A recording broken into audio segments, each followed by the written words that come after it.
Madam Speaker, I move that Senate File 3567 be taken from the table. Representative Long moves that Senate File 3567 be taken from the table. All those in favor, please say aye. Those opposed, please say no. The motion prevails. The bill is before us. We are on passage. I have a short list from the Republicans for third reading. I don't have any list from the Democrats. The member from Douglas, Representative Franson, on Senate File, the Education Policy Conference Committee report. Third reading. Thank you, Madam Speaker and members. Members, I'm going to ask you to vote no on the education policy bill. Members, I have this issue in my district, and I really honestly thought that this body would take care of it and come together to protect children. Instead, I have a child that had been sexually assaulted in school by another student who has been forced to leave that school to attend a different school in order to get an education. This child did absolutely nothing wrong, yet he is being treated as he is the victim. When this bill first came up on the House floor, I was told that we would work on it for the education finance policy bill. So I offered that amendment, and the body voted it down. Not the entire body, of course. It was just the majority party that voted it down. It's a very important issue. Democrats say, oh, the child can go to school, and the child that was the perpetrator who did a horrific thing on another student, the school that he is attending can take that child out and move him to an alternative setting. However, the school district does not believe that is the case. And so simply my language would have been make it easier for the school to remove somebody that had done horrific things to another student and remove that child, to make it easier, to make the language clearer. So I'm very disappointed. The family is very disappointed. And the child is very disappointed. Members, we all represent our districts. And when we have constituent issues that come up, usually we all work together to make sure that that issue is solved. Yet for some reason, on this particular issue, when a child has been sexually assaulted in school, the majority party said, nope, not going to help, not going to make the law clearer.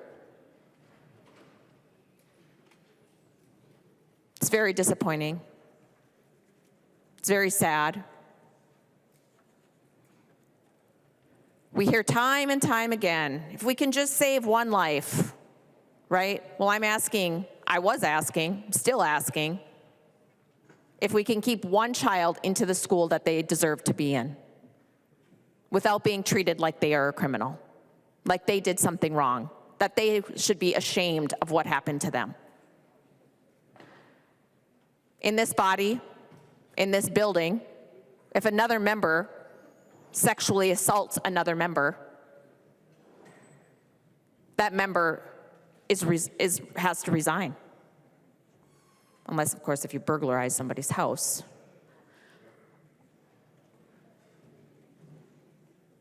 So there's two different standards.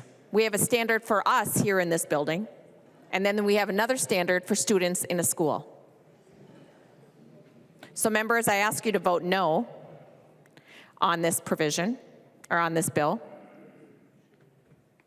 because it's not ready for prime time. We still have a child out there that is unable to get the education he deserves at the school where his friends attend, and the teachers that he has grown to love, where where he has had an education that he is quite pleased with, and now attending another school, being forced to make new friendships, and being treated like he did something wrong.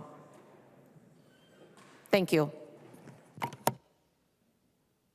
I recognize the member from Washington, Representative Anderson. Thank you, Madam Chair, or Madam Speaker. I had talked earlier about some of the exclusionary discipline issues, which Representative Franson just gave you some real-life effects on these policies, bad policies, and others that have been passed by the majority, and that I had hoped we would be fixing again this year. You know, we go back to what did we do in the education committees in the last, I guess, year and a half.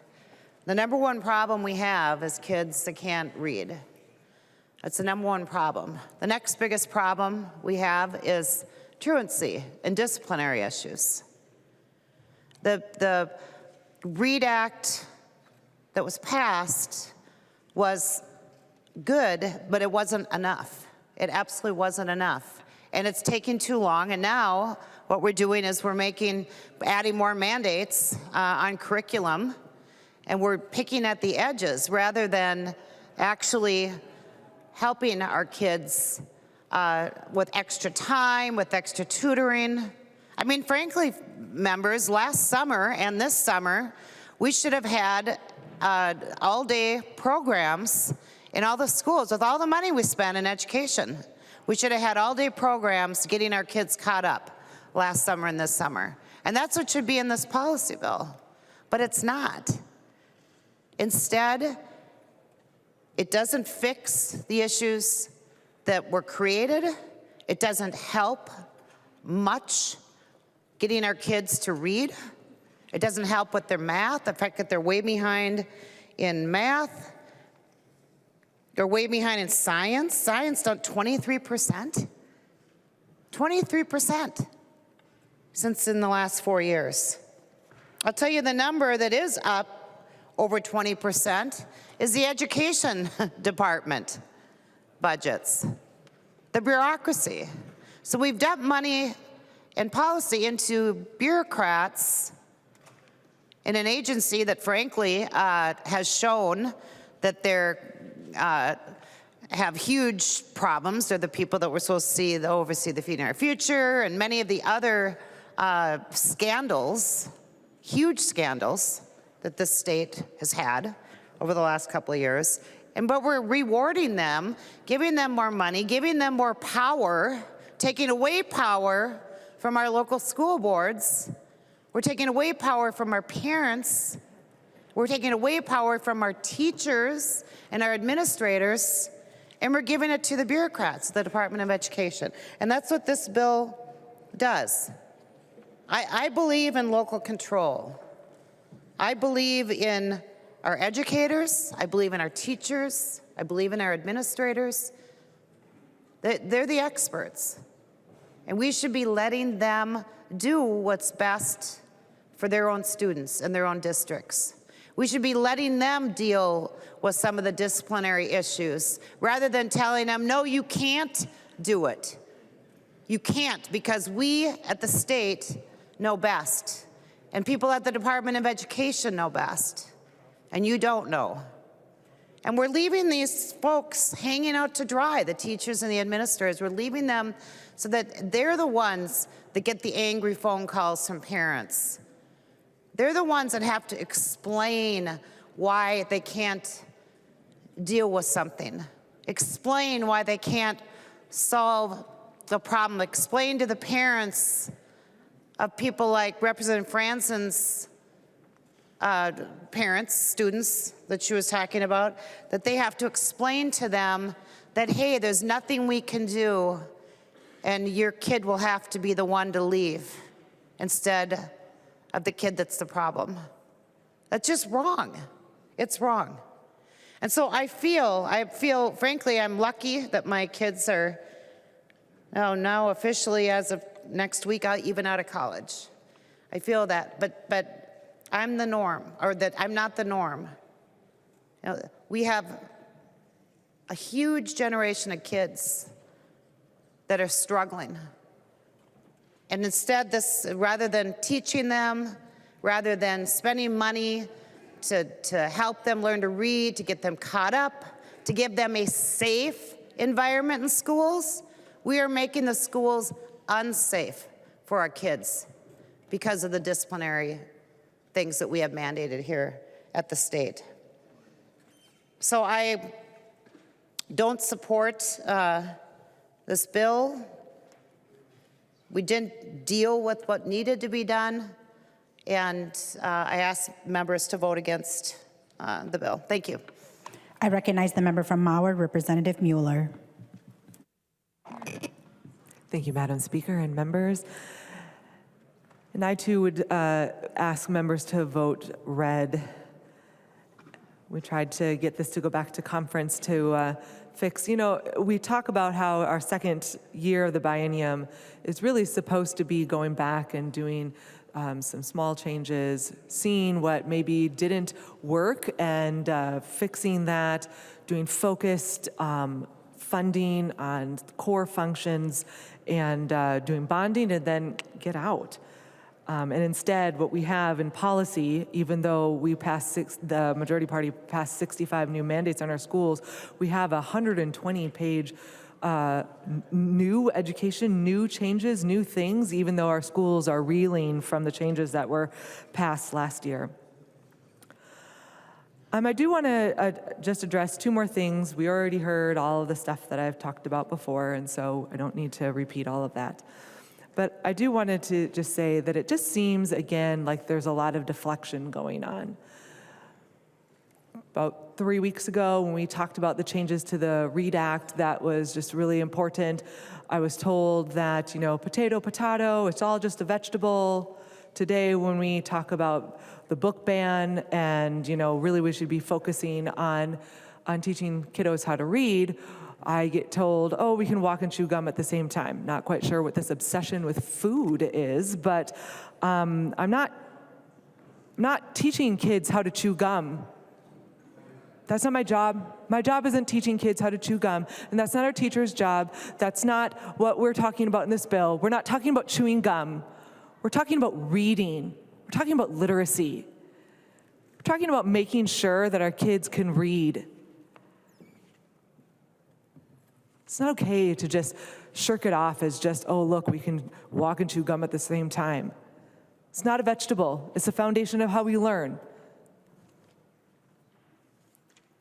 And the claim that we can walk and chew gum at the same time, well, apparently we can't because our kids are not reading at grade level. So let's actually do this, shall we?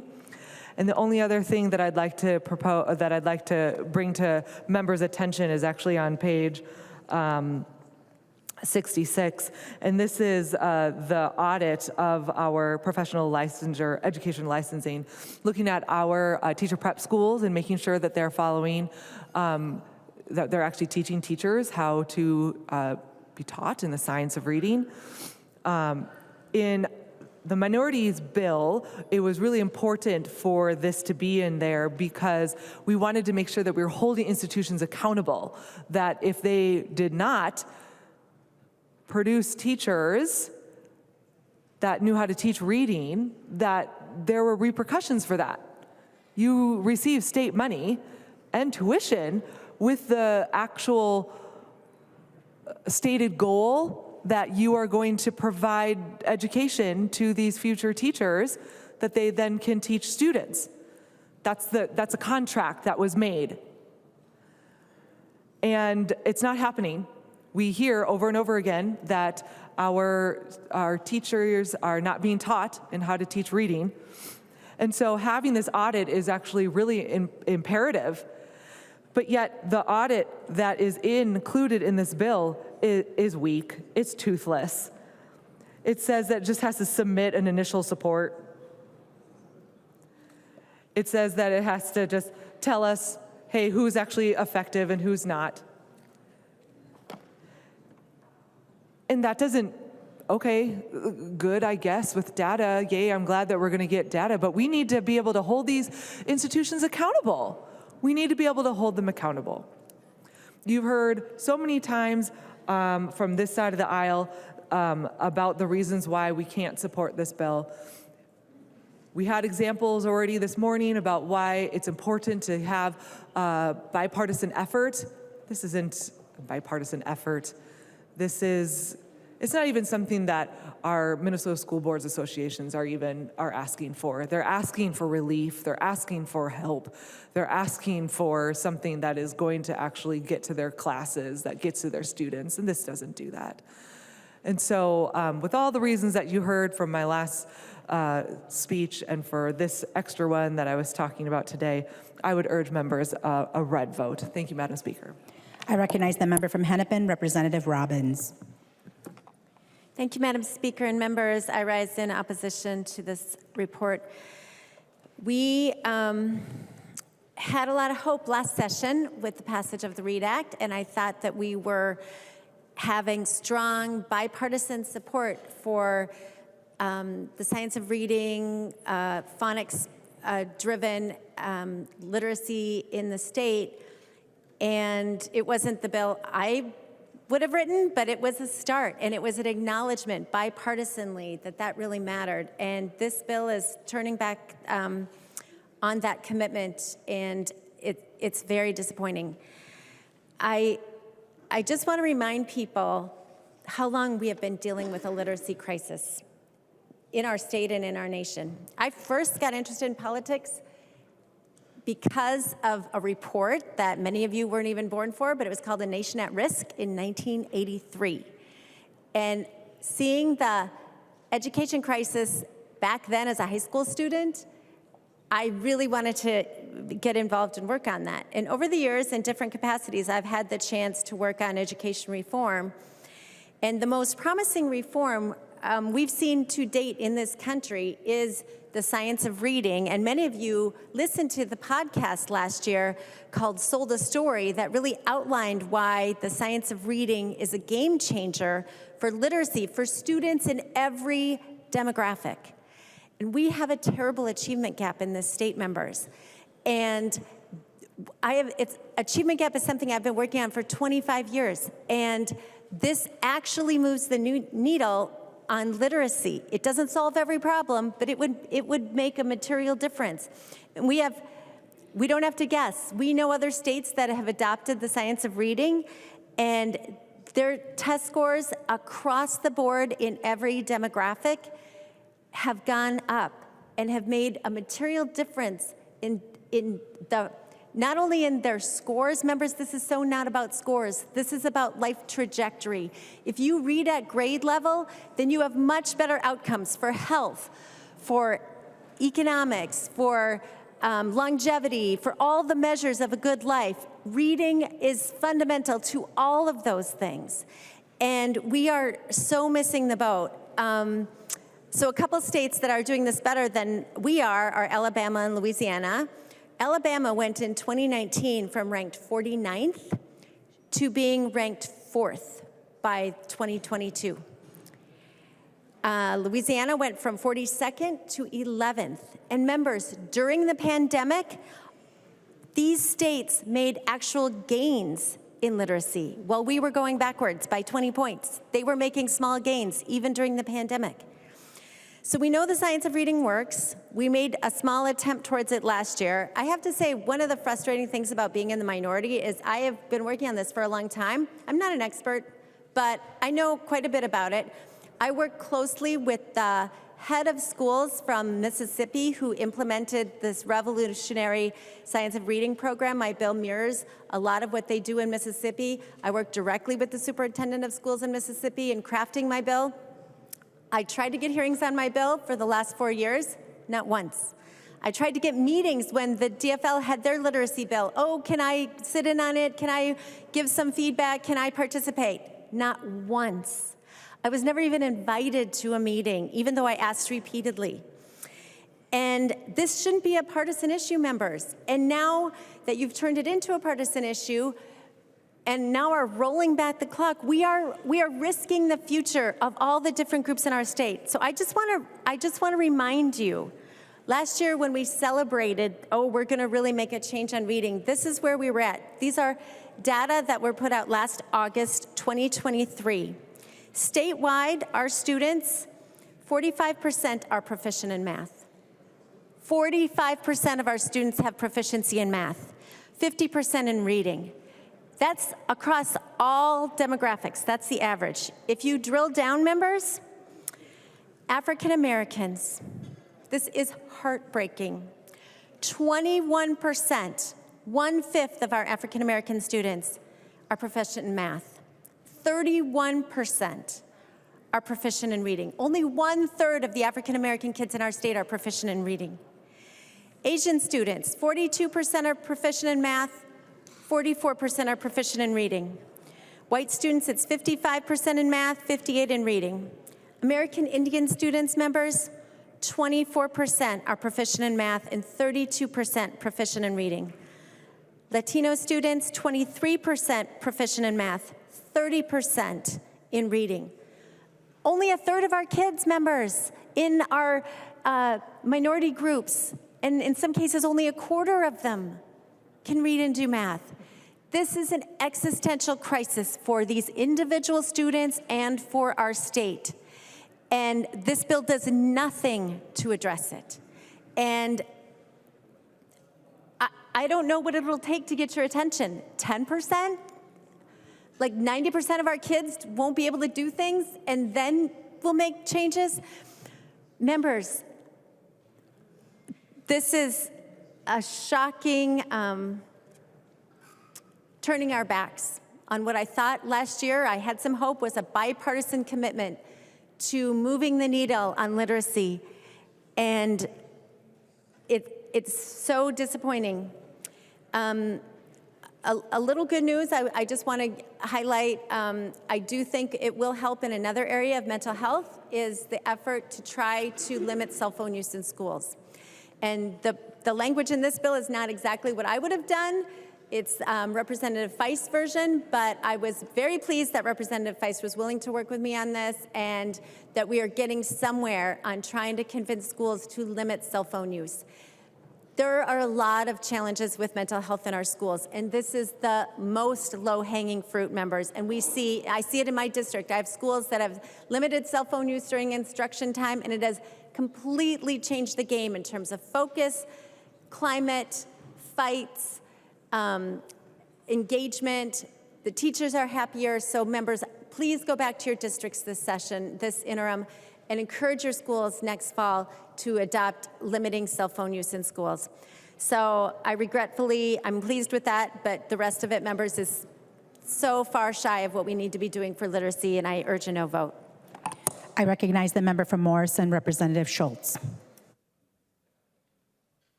Thank you, Madam Speaker and members, for the debate and discussion on this bill. I just wish that this bill could have been more bipartisan, could have earned the support of more Minnesotans, could have engaged more communities, and could have been more representative of the people of Minnesota. I'm concerned about the way that we continue to discriminate against people of faith and the decisions that have been made over PSEO.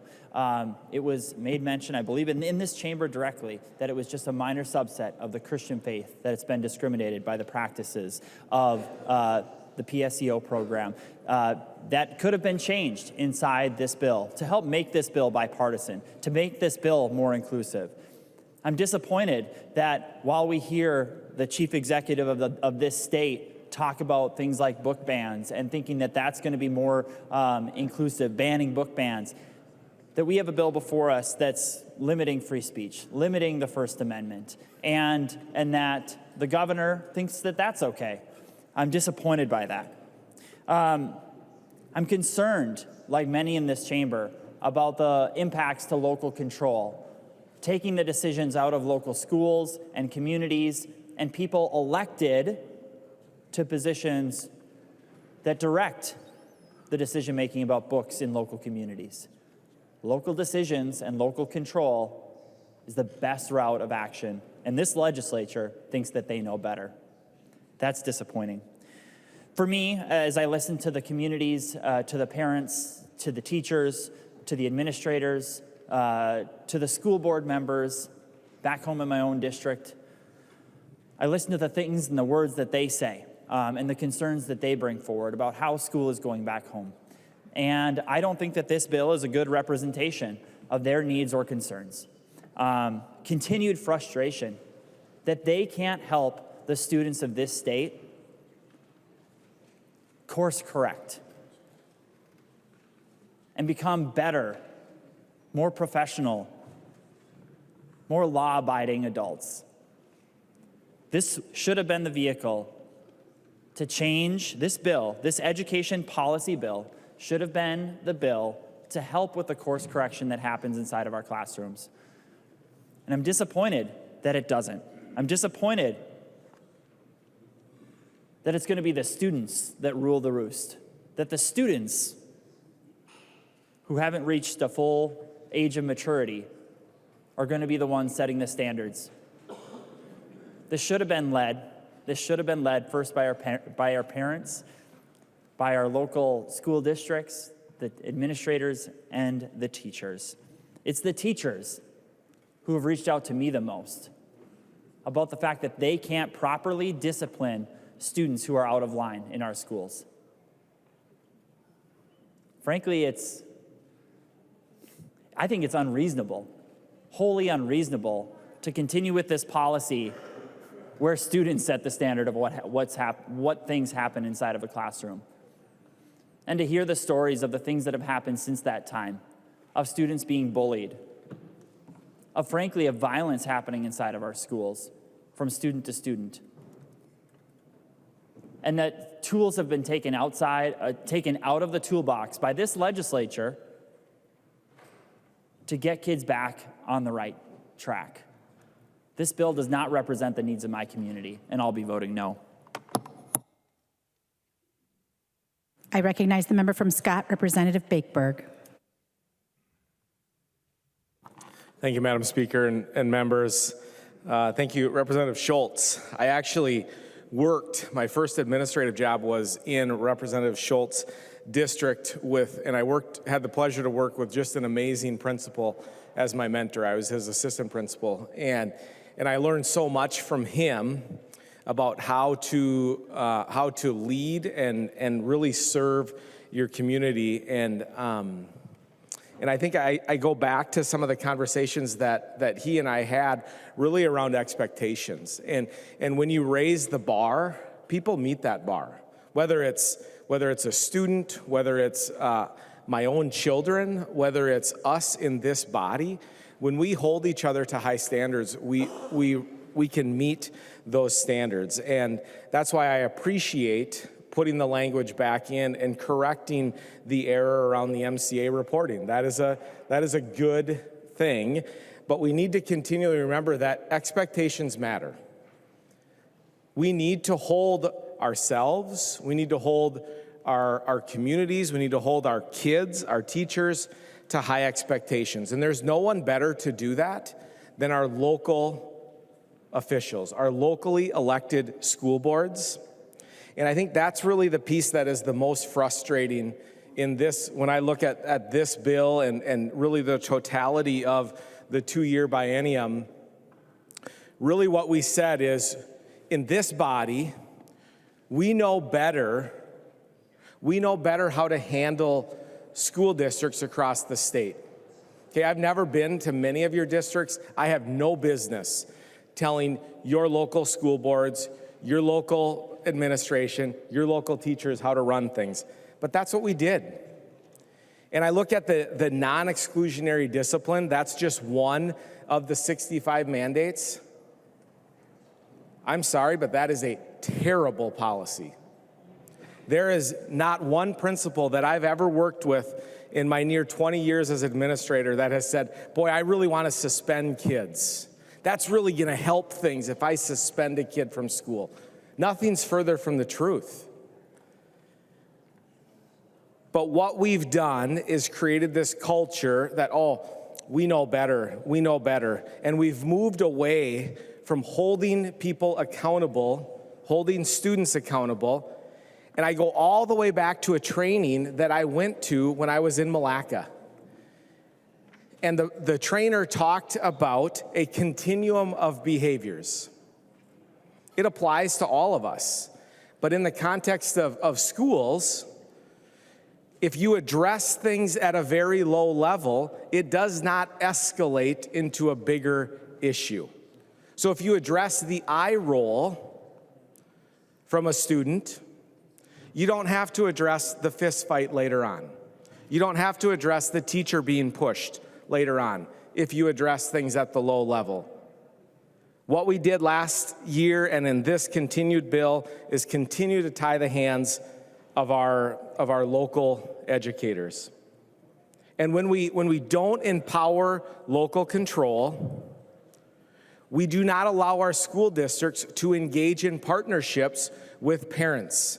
And Representative Frazier talked about we need to have a ban on book banning because we want to create global students, I think is the word he used. I agree. But that should be done at the local level. There's a process that districts have to have, whether it be curriculum, materials, there's a curriculum adoption process in place that engages parents. But nope, we want to have nice bumper stickers, so we're going to talk about book banning. I think the most disappointing comment, the most disappointing thing of this session is I heard a member of this body say that we are making it harder for principals. We are making it harder for superintendents. And you know what? Mission accomplished. If that's truly your goal, well done, because you did make it harder, not only for principals, not only for superintendents, but the teachers in the kids' classroom, and you made it harder for kids as well. Well done. I recognize the member from Meeker, Representative Erdahl.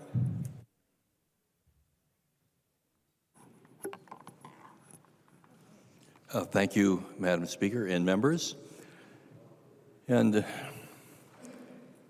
for some of you who don't know, I was a social studies teacher for 35 years, and so well acquainted with what happens in classrooms and the potential for even violence in classrooms. Not particularly in mine, but this is an issue that I have been concerned about over the years, particularly in my career as a legislator. And that is that there are episodes in our classrooms where staff are subject to violence. And I have, over the years, proposed legislation that would address that. And it disappoints me that it hasn't reached the level where it's been included in a bill. And I've tried in my legislation to be very cognizant of the situations and needs of the students as well as of the staff member. I offered a provision that was non-exclusionary. If a student did some act of violence on a staff member, they wouldn't be kicked out of school or even removed from the classroom, except for a brief time, to try to ascertain why this happened.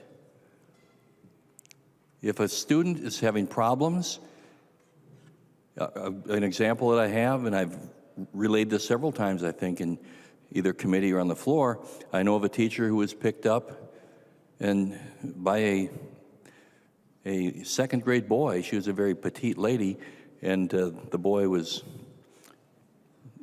a bit older than second grade level. He picked her up and dropped her on her head, and she broke her neck. Now, that woman's career as an educator ended that day. The boy just went back to class. And where there are things like that that happened, we should at least find out why. Why is there this problem in class with this teacher or this staff member? But largely, those types of situations are not being addressed. and things just go on as usual right now. So I'm not speaking for exclusionary tactics, but at least let's take the time to try to figure out why we have a problem. I recognize the member from Freeborn, Representative Bennett. Thank you, Madam Speaker, and thank you, members, for the discussion on this bill. There are a number of items in this bill that I support, and herein lies the weakness of omnibus bills. I wish they would be separate because I'd vote for them. But in the end, on the whole, I don't believe that this bill makes the grade, and two big reasons in my mind. One, it doesn't make the grade for schools. Last year, schools were inundated with a huge number of mandates. They're swimming under those mandates, keeping their noses just above water. And this bill adds more, when it really should be adjusting those mandates and backing off some of them, delaying some of them, so that our schools can get their feet on the floor and get some work done on these. We have literally mandated some districts into budget deficits. That's a shame. This bill also does not make the grade for students. Every child deserves the right to read well. It's critical, it's essential. It's one of the opportunity door openers for life. We should be doing everything we can to make that happen. I love Representative Mueller's quote, "Readers are leaders." That's so true, and every child in this state should have the opportunity to be a leader, and that means they need to be able to read well. Instead, we're prohibiting book banning, what is being called banning, just filtering, in children's libraries, and yet we're allowing book banning in our reading curriculum. Curriculum that is excellent, science of reading based, proven, and yet it very well could be banned because perhaps there are too many white authors and white illustrators. That's wrong. We need to put curriculum before our children that works, because they deserve to read. Every child deserves to read. So I'm sorry to say I am recommending a no vote on this. There are good components in it, but in the end, it just doesn't make the grade. Thank you. I recognize the author of the bill, Representative Pryor. Thank you, Madam Speaker. I think I'm just going to start with a reminder that I have done thank yous before, and they all stand good for this bill too, so I won't close with that, except for to thank Representative Bennett for a very thoughtful and specific critique of why someone could vote no to this bill. And I appreciate the way you used your time to help the body understand from your perspective what was good and what was weak, and a reason to vote. So I do want to thank you for that. And I think that was in the spirit that we share, which is that we want to do best for our kids and we want to do best for our families in the state for now and into the future. So that I hope we can share in that. And now I will tell you why you should vote yes to this bill, because that's how we do things. And there's a lot of strong reasons for voting yes. But I will start by going back to some of the arguments and discussions that we've had by last year's bill, which was also discussed again on the floor today, and particularly on the provisions on discipline. So what we know in this state, and we've seen data, study after study, we have heard the families come forward, we have heard students come forward and talk about the disparities we have in discipline in our schools. And what we passed last year for the continuum that we want schools to follow as they discipline students, and saying suspensions would be the last choice. And that's what we passed. We didn't take that tool out of the toolbox, but just as Representative Baker described it, we put into statute that best practices that principals and teachers are using right now, which is to say there's a continuum for holding students accountable for their behavior. And that removing a child from the education, their place of their education, should always be a last resort and not a first one. So if someone is rolling their eyes in class, you don't send them home. If someone pulls out their chapstick and the teacher says, put it away, and they don't put away their chapstick, you don't send the kindergartner home for doing that. And that's the legislation we passed last year. And yes, we made it more difficult for principals and superintendents because they had to evaluate, they have to. We are holding them accountable for evaluating their policies and making sure that they are not disproportionately having an impact on our kids of color. And this is important because this is Minnesota today. And we are a diverse body. We are a diverse state, and we have diverse classrooms. The most diverse part of our population is our young population, and it starts in preschool and kindergarten. And we want those kids to be we want the people responsible, the adults in the classroom. We want to make sure they're doing the right thing for all of our kids. That was last year. Okay, on to this year. All right, so the big one, I think, the difference is we are talking about prohibiting book bans. And what we're saying is this access of information, which has been curated by people with expertise in this area, somebody can't come forward and say, I don't want my kid to be reading this, therefore no kid can read it. And that's what bans are. You take the information out of the library, you take this access to opinions and these diverse world views, you take them out of the library and you say nobody can read them. And then we're saying, but we also don't say, we say who's responsible for making sure there is curriculum? And it's the people, that's their job. They have the expertise, and this bill says that we need to have a policy so that local officials, we give them the support they need to make these decisions. And this is a problem right now, and librarians and school districts are asking us to fix it. And that's why this language is in the bill, because it's a problem right now in Minnesota. All right, we talked a lot about the READ Act, and Representative Edelson is not here where I can keep looking at her and smiling. And I want to talk about the process that we put together the READ Act. And there has been some, I would say, very much mischaracterization. I can't say it, sorry. You have not gotten it right about what we're doing about the READ Act. There is no way, nothing remotely pulls back from our mandate to use best practices to teach reading. That's the READ Act. What it does, mostly what we have right now, is giving more flexibility for schools. But we're also, the other thing that happened this year is we're recognizing that the content is good for teaching reading, but the content falls short for addressing the diversity that we see in our classrooms.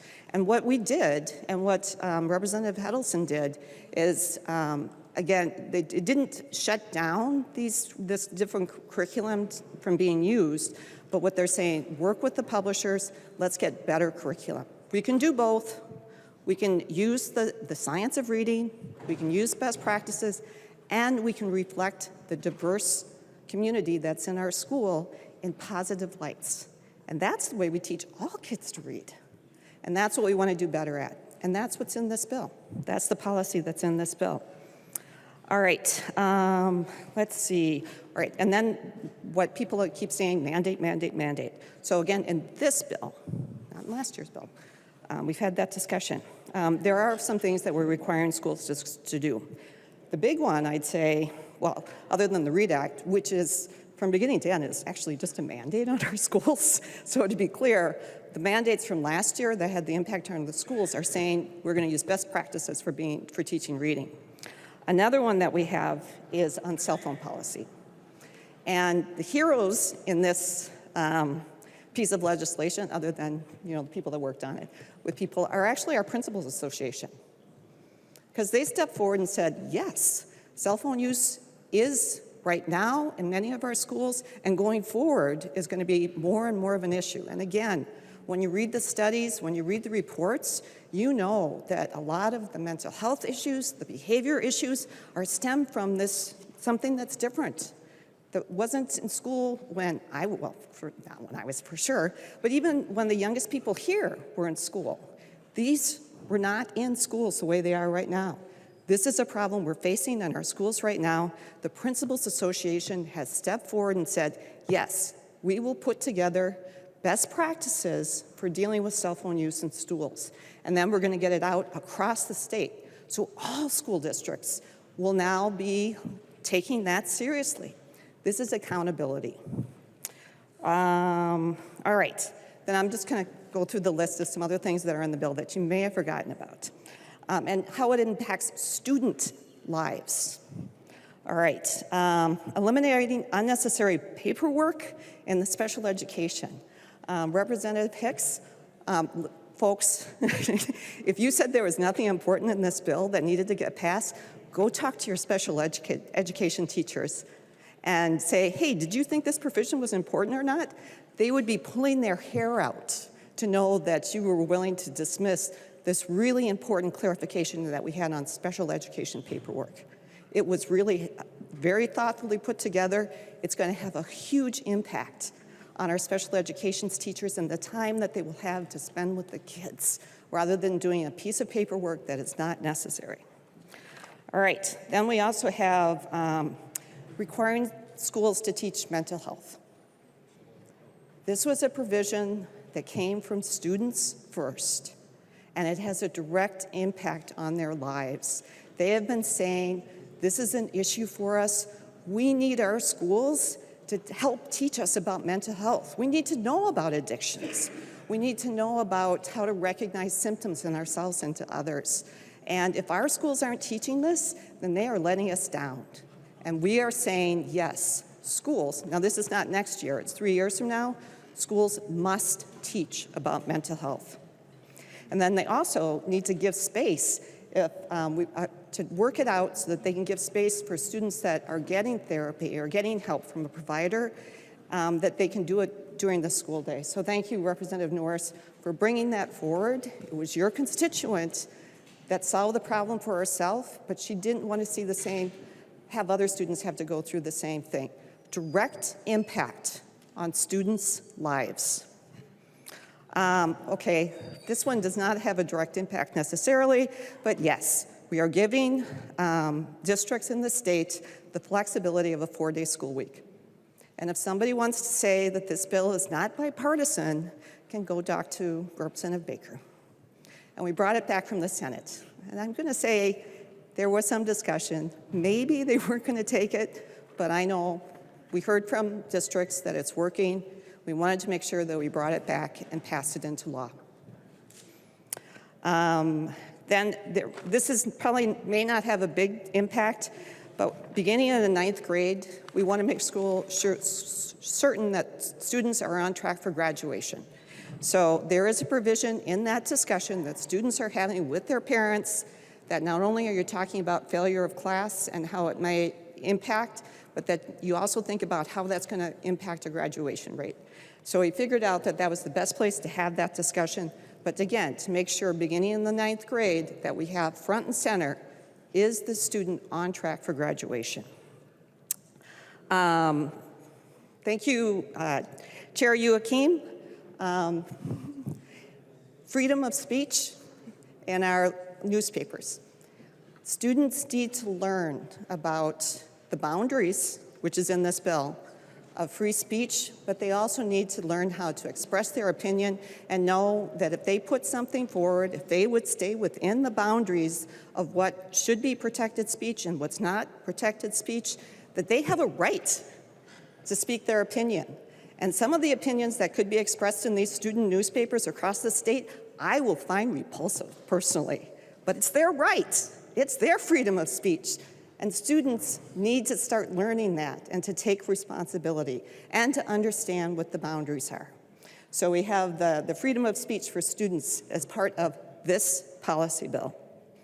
And we do also have expanding of post-secondary education options, and to make sure that students can take advantage of that when it's appropriate for them. So those are just some of the things that we are actually voting on today, and is in this bill, and I do ask for a green vote. There being no further discussion, the clerk will take the roll.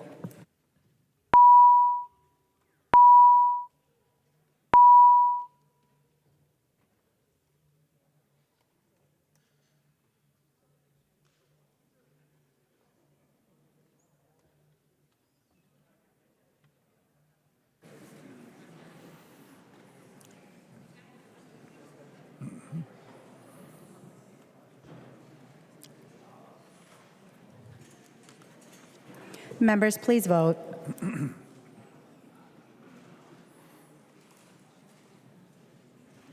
The chief clerk will call the names of the members voting remotely. Carroll. Carroll, aye. Carroll, aye. Pulowski. Pulowski, aye.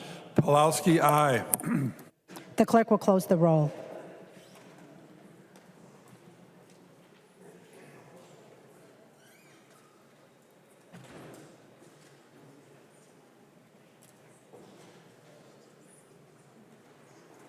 There being 68 yeas and 59 nays, the bill is repassed as amended by conference, and its titled agreed to.